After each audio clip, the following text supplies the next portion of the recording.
My name is Rick Merrel. I've been married to my wife Lynn for 53 years. We have 3 daughters and we have 9 grandkids. Growing up, my life was fun. My 2 loves were baseball and basketball, and I was extremely proficient of both. When I graduated from Forest Hill High School, I went to Taylor University in Upland, Indiana. Because of no accountability, there were many distractions. I pretty much enjoyed them all, but as a result, my relationship to God got put on the back shelf. I'm very thankful I never got involved in alcohol, drugs, or pornography. In the summer of 1969, I took a bicycle trip from Miami, Florida to Seattle, Washington with 40 guys from Taylor. We averaged 120 miles a day for about 7 weeks. My senior year, as a result of God getting my attention on that trip, my love for the Word and to being with Him absolutely skyrocketed. Second semester of that year, God called me into ministry. He said He wanted me to go to work for Youth for Christ on Long Island for the express purpose that what I did with those kids wouldn't happen to what happened to my youngest brother. In the spring of 1971, a girl by the name of Lynn Gorley and a friend showed up looking to see if they wanted to be involved in Youth for Christ. I walked into the office when she was coming down from it, and absolutely when I saw her, she was angelic. She had a beautiful tan, the most gorgeous blue eyes I've ever seen, a white top, baby blue shorts with daisies on them. And I determined that I was going to monopolize her time over that entire week, which I did a good job of. She came to work at Long Island Youth for Christ in August of '71. We officially at that time began to date. So on July 15, 1972, we were married.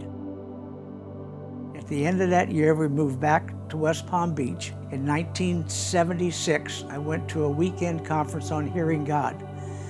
Channel number 1 was God's channel. Channel number 2 was the enemy's channel. Even though I'd have been in ministry for quite a while, I absolutely knew nothing about God's channel. That absolutely transformed my relationship with God, especially when we were encouraged to be asked God what He thought of us. When I finally got the nerve to do that, He said, "Rick, I really get excited when you spend time talking to me." That just changed the whole dynamics of my relationship with Him.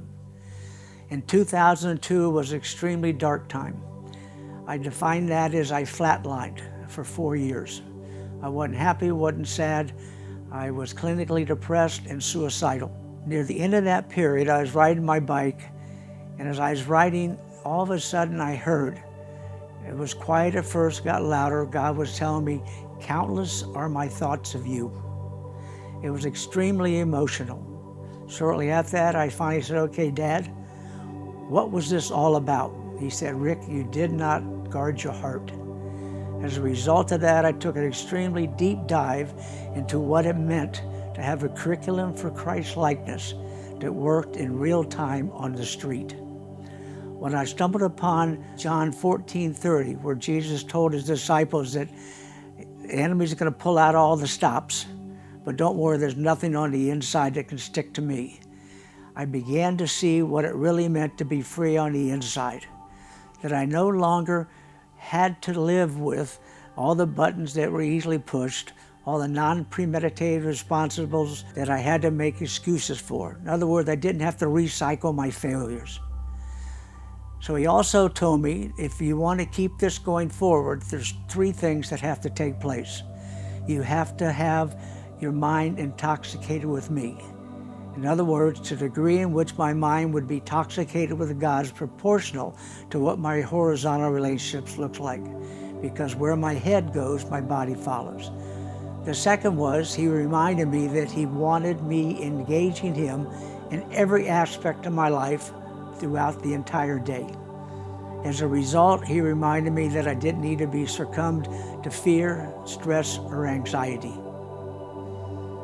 The last thing He said was, "Rick, keep praise on your lips and gratitude in your heart, and you'll be fine." And as a result, that I would become the kind of person that what I did and what I said would be exactly what Jesus would do or say if he was me.